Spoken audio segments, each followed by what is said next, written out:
my name is Matt Spa, and I'm a photographer and video producer in Atlanta, Georgia. In this video, I'm going to compare two popular bulb-style video lights, the Nanlite Pavobulb and the Aputure B7C. For the record, I personally own and use both of these lights, and I have no affiliation with either manufacturer, so of course, as always, the opinions expressed here are all mine.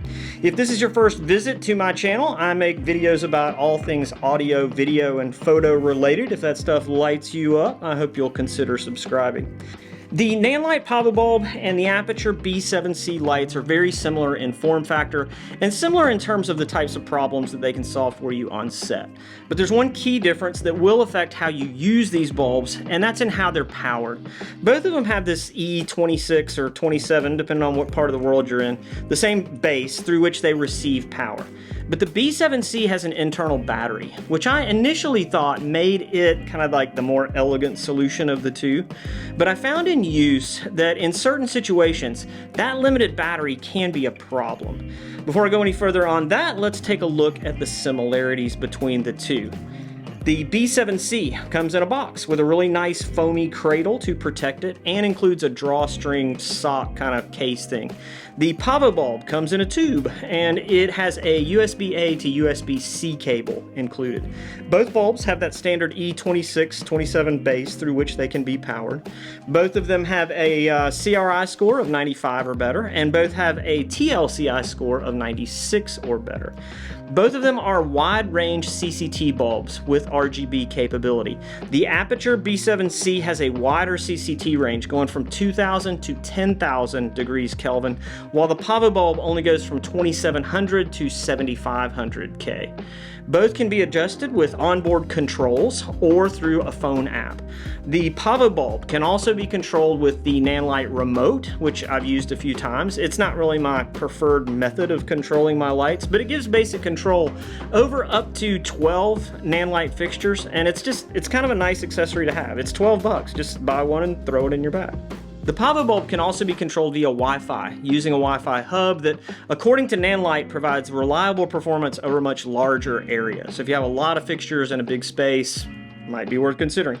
Lastly, the Pavobulb can be controlled via DMX, which to my knowledge the B7C cannot. I've never tried it and I couldn't find anything that told me it could. So with regard to the onboard controls, the B7C buttons have greater functionality. You can do a whole lot more with these.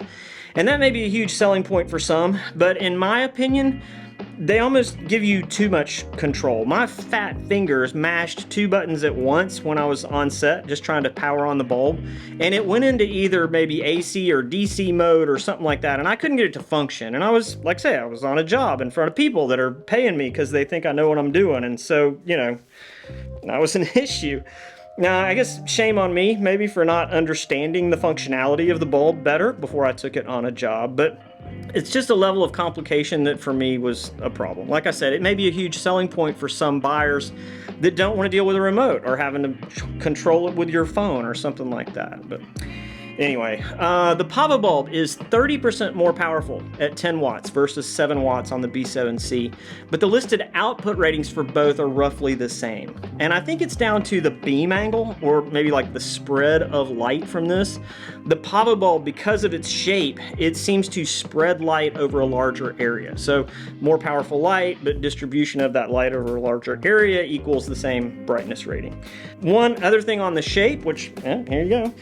The B7C has basically this flat top, which means you can set it down and it can't roll away. And that's kind of cool because my Pavobulb has hit the floor more than once after being set on a flat surface.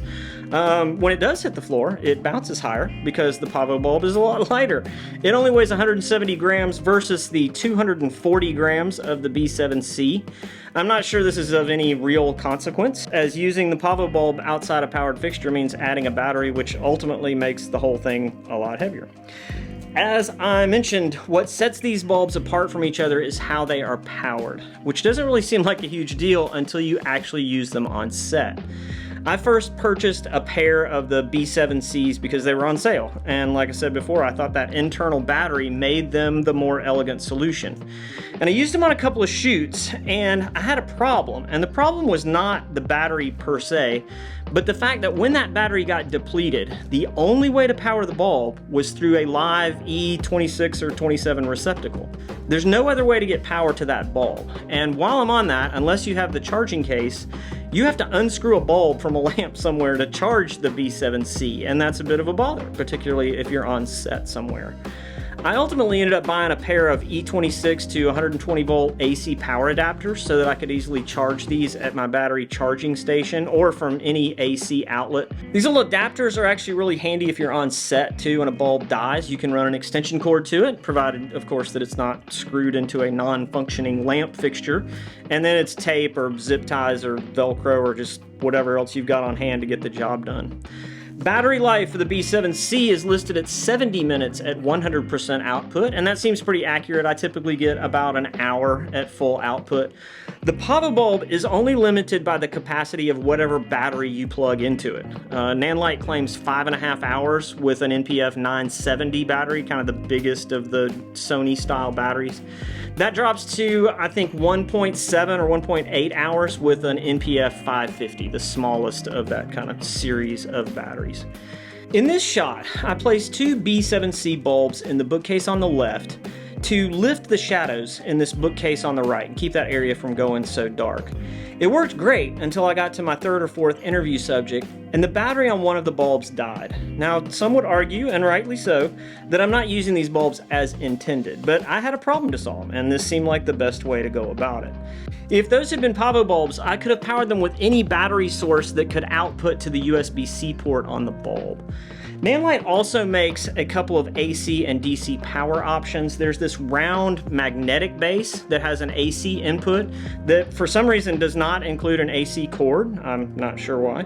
There's also the beautifully named BTBA SMP E27 base, which allows you to use Sony NPF style batteries.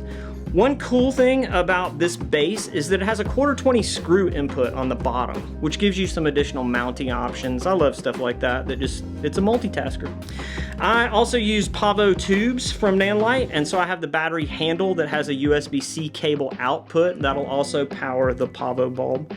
While I'm on about accessories, Nanlite also makes something they call the Pavobulb Bouncer. It's a pair of slotted discs with a suction cup on the bottom, and it seemed kind of pointless to me at first, but it's actually pretty well thought out. You stick the cup on the bulb and the discs block or bounce light. Depending on how you rotate them, you can control how much light gets through.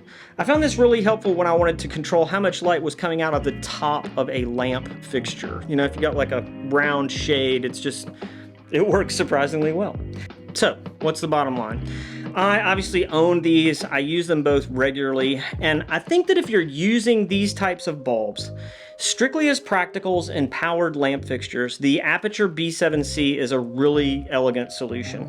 It's affordable, it's extremely well built, and it puts out beautiful light that's easy to control using the Cct Link app, or if you're smart enough, the controls on the side. If you need something that is more versatile with a wider range of control options, the Pavobulb is your best bet. But exploiting the full potential of the Pavobulb means that you're going to be buying individual accessories, unless you opt for one of their kits, which are kind of huge and they get expensive, but they have all the goodies in there. And they do make this just a much more versatile solution, in my opinion. I hope that there was something helpful in this video for anyone trying to make a decision between these two lights, and I thank you very much for watching.